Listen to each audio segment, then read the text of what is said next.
పెద్దలు ఒక సామెత చెప్తారు, గాలికి వేయే పేల పిండి కృష్ణార్పణం అంటారు. అంటే అర్థమైందా? ఒక పంతులు ఉంటాడు, పూజ చేస్తాడు కృష్ణునికి. చేస్తా అంటే ఆ పేల పిండి పెట్టి మొత్తం పేలాలు గీలాలు పిండి గిండి అని మంచి ప్రసాదం అంతా తయారు చేసి పెట్టిండాడు. ఈ లోపల జోరుగా గాలి కొట్టిందాడు, ప్రసాదం అంతా ఎగిరిపోయింది. కృష్ణ మొత్తం నీకే నీకే అన్నాడు. ఇది ఉడకంతే, ఆ ఇచ్చేది లేదు, బోనస్ పీకేది లేదు. ఎట్లాగో ఆయన 2700 రైతు నీ దగ్గర తీసుకొని కూడా తీసుకోండి, నీకెరికే వాళ్ళకెరికే. అందుకే ఏంది, ఇచ్చే అవసరం లేని దానికేమో నేను సన్నాలకు ఇస్తున్నా అని డైలాగు, సన్నాయి నొక్కులు నొక్కుడు. ఇవ్వాల్సిన దొడ్డుబడ్లకేమో మేనిఫెస్టోలో పెట్టిన దానికేమో దిక్కులేదు. బోనస్ బోగస్ అయిపోయింది, రుణమాఫీ ఉత్తముచ్చట అయిపోయింది, రైతు కూలీల సంగతి ఉత్తదే, కౌలు రైతుల సంగతి ఉత్తదే.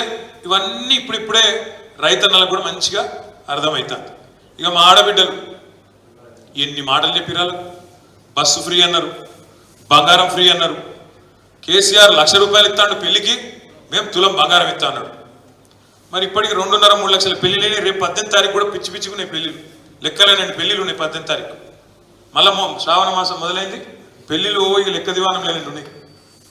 మరి ముఖ్యమంత్రికి బంగారం షాపులో తెలియదా, లేక పతారే లేదా, బంగారం దొరుకుతలేదా, ఏమైందో తెలియదు.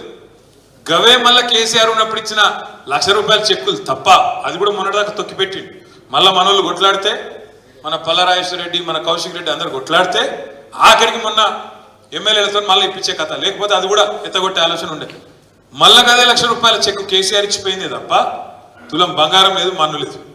అందుకే మేము చెప్పినాం పార్లమెంట్ ఎన్నికల్లో కూడా, తులం బంగారం కాదు తులం ఇనుము కూడా ఇయ్యడని చెప్పిన నేనైతే. మీరు రాసి పెట్టుకొని ఈయనే ఇయ్యడు.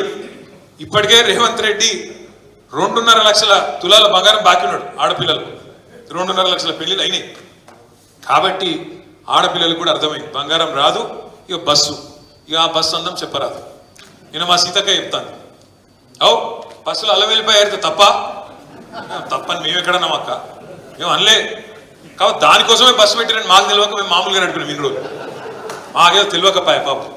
మీరు అప్పుడే చెప్తే బాగుండు. బస్సుల కుట్లు అల్లికెళ్ళితే మీరు తప్పని మేమెందుకంటాం అక్క, ఎక్కువ పెట్టు బస్సులు తన్నుకుంటాను మంచిగా లేదు, పెట్టు మనిషికో బస్సు పెట్టు, మేమెందుకు అంతట మనిషికో బస్సు పెట్టు మంచిగా, అంత కుటుంబం పోయి మంచిగా కుట్లు అల్లికలు అవసరమైతే బ్రేక్ డ్యాన్సులు రికార్డింగ్ ఏం చెప్తారో చేయండి, మేమెందుకు అంతటం, ఏమంటారు చేయండి. కానీ ఇట్లా ఈ రకంగా బస్సులలో కొట్టుకునే పరిస్థితి ఎప్పుడైనా ఉన్నారా? కేసీఆర్ ఉన్నప్పుడు సీట్ల కోసం కొట్టుకున్నాడు, సిగలు పట్టుకున్నాడు, గుద్దుకున్నాడు, ఎన్నెన్ని చూస్తున్నాం కొత్త కొత్త. బస్సు అన్నారు, ఇవాళ బస్సు పరిస్థితి ఎట్లుందో మీరే చూస్తున్నారు. ఆఖరికి ఆర్టీసీ కార్మికులు, డ్రైవర్లు, కండక్టర్లు వాళ్ళని ఎత్తిపట్టుకునే పరిస్థితి వచ్చింది. ఇక్కడ వాళ్ళ సీట్లకి వెళ్ళి నువ్వు కూడా కూర్చుంటారు ఇవాళ. ఈ పరిస్థితి బస్సు. అట్లా మహిళలకు కూడా ఇలా వ్యవహారం అర్థమైంది. ఇక ముసలోళ్ళని మోసం చేసారు. కేసీఆర్ 2,000 ఇస్తాడు, మేము 4,000 ఇస్తున్నామని.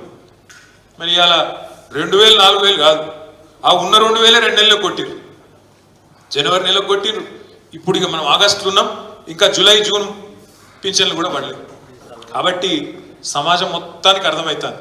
ఈ అన్నిటికీ మించి మన మీద అప్పుడు మాటల దాడి ఏం చేసిరండి, కుటుంబ పాలన అన్నారు. కుటుంబ పాలన ఎక్కడ చూసినా కేసీఆర్ కుటుంబమేనా? మళ్ళీ ఇలా రాష్ట్రంలో ఎవరి కుటుంబం కనబడుతుంది? మరి ఎటు చూస్తాడు రేవంత్ రెడ్డి అన్నదమ్ములే కనబడతాను. సరే కేసీఆర్ కుటుంబంలో అంటే మేము గెలిచి వచ్చినాం. నేను 5 సార్లు ఎమ్మెల్యే అయినా, హరీష్ రావు గారు ఆయన 6 సార్లు ఎమ్మెల్యే అయ్యాడు, కవితమ్మ గెలిచింది. ఇట్లా మేము ప్రజల చేత ఎన్నుకోబడి వచ్చినాం. మరి రేవంత్ రెడ్డి గారి సోదరులు ఏ ప్రజలు గెలిపించారు? మేము తిరుపతి రెడ్డి గారి ఫ్లెక్సీలు ఊరత్తున్నాయి. ఫస్ట్ ఇంకా తిరుపతి రెడ్డి గారు ఫ్లెక్సీ పెడితే పాప రేవంత్ రెడ్డి ఫోటో పెట్టలేదు, అదో కథను మళ్ళా అటెన్కి అతికిచ్చారు. కొండలరెడ్డి గారు మరి ఏ అధికారంతో ఆస్ట్రేలియాకు పెద్ద బృందం తీసుకొని పోయిండు కొండలరెడ్డి. ఇంకో తమ్ముడు అమెరికాలో వాళ్ళ తమ్ముడితోని 1000 కోట్ల ఒప్పందం కుదుర్చుకున్నాడు. ఇది కుటుంబ పాలన కాదా? చూస్తలేరా ప్రజలు? అందుకే నేను అనేది అన్ని ఒక్కొక్కటి అర్థమవుతాను. మెల్లమెల్లగా వీళ్ళ వ్యవహారము, వీళ్ళ వైఖరి, వీళ్ళ యొక్క అడ్డగోలు హామీలు ఇవన్నీ కూడా ప్రజలకు ఇప్పుడిప్పుడే అర్థమవుతాయి. మనం కూడా ఎగిరితపడద్దు, తొందరపడద్దు. ప్రజలు వాళ్ళకి 5 ఏళ్ళ అవకాశం ఇచ్చారు, చేయని మంచిగా నడపాలని కోరుకుందాం. వాళ్ళు ఇచ్చిన 420 హామీలు ఖచ్చితంగా నెరవేర్చకపోతే వాళ్ళందరినీ ప్రజాక్షేత్రంలో ఎండగట్టడమే బాధ్యతగా పెట్టుకుందాం. తప్పకుండా ఉప ఎన్నికలు వస్తాయి రాష్ట్రంలో, రాకుండా ఉండే ముచ్చటనే లేదు, బరాబర్ వస్తాయి. వీళ్ళ దొంగతనాలు కూడా ఒక్కొక్కటి దొరుకుతాయి. ఇంకా చాలా ఉన్నాయి చెప్పాలంటే, వీళ్ళ కుటుంబ పాలన వ్యవహారాలు. రేవంత్ రెడ్డి గారు బామ్మర్ది ఉంటాడు సృజన్ రెడ్డి అని, ఆయన కంపెనీకి మొన్ననే దాదాపు 1000 కోట్ల రూపాయల టెండర్ ఇచ్చింది అమృత్ అని. అమృత్ టెండర్లలో రేవంత్ రెడ్డి గారి బామ్మర్ది కంపెనీకే 1000 కోట్ల రూపాయల వరకు ఇచ్చారు. ఇక మరి ఇవన్నీ ఒక్కొక్కటి బయటకు వస్తాయి. ఒక్కొక్క మంత్రి, ముఖ్యమంత్రి వాళ్ళు చేస్తున్న పనులు ఇంకా మేము ఇంకేం మొదలు పెట్టలే. మేము కూడా ఒక 6 నెలలు తొందరపడద్దు సార్ చెప్పిండు మాకు, తొందరపడద్దు, మనం కూడా వెళ్తిపడ్డట్టు ఉంటుంది, సిద్ధాంతపరమైన విమర్శలు చేయండి, ఆలోచనలు చెప్పండి వాళ్ళకు. ఇప్పుడు మన ధరణి మీద పల్లరాజేశ్వరరెడ్డి మాట్లాడి డీటెయిల్గా చెప్పిండు ఎందుకు తెచ్చినాం ధరణి, అందులో ఏమైనా చిన్న చిన్న తప్పులు ఉంటే సవరించండి, మాకు అభ్యంతరం లేదు, రైతులు రాజు చేసేందుకు తెచ్చినాం అని చెప్పి వివరంగా చెప్పిండు. అట్లే అసెంబ్లీలో మనం మీరు చూసిండు, వాళ్ళు మనం తట్టుకునే పరిస్థితి లేదు అసెంబ్లీలో, ఎందుకంటే వాళ్ళకి సబ్జెక్టు లేదు. కేసీఆర్ గారు చెప్తారు చూడు, సరుకు లేదు, సబ్జెక్టు లేదు, బబ్రాజమానం భజ గోవిందం, లొల్లి లొడలొడ ఉర్రుడు, ఇష్టం వచ్చినట్టు బూతులు మాట్లాడాడు తప్ప గా అక్కలను ఎందుకు తిట్టాలి నాకు అర్థం కాదు.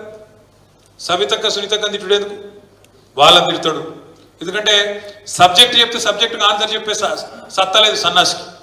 ఏం మొన్నటిదాకా ఏం ప్రచారం చేసాడు, చిల్లర ప్రచారం రేవంత్ రెడ్డి.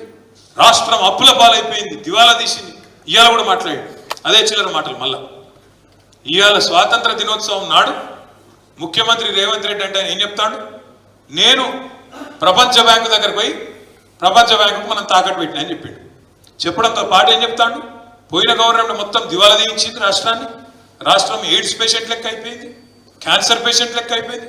ఎవడన్నా ముఖ్యమంత్రి అంటే రాష్ట్రానికి ఇంత లేఖిగా మాట్లాడచ్చా, ఇంత చిల్లర మాటలు మాట్లాడచ్చా?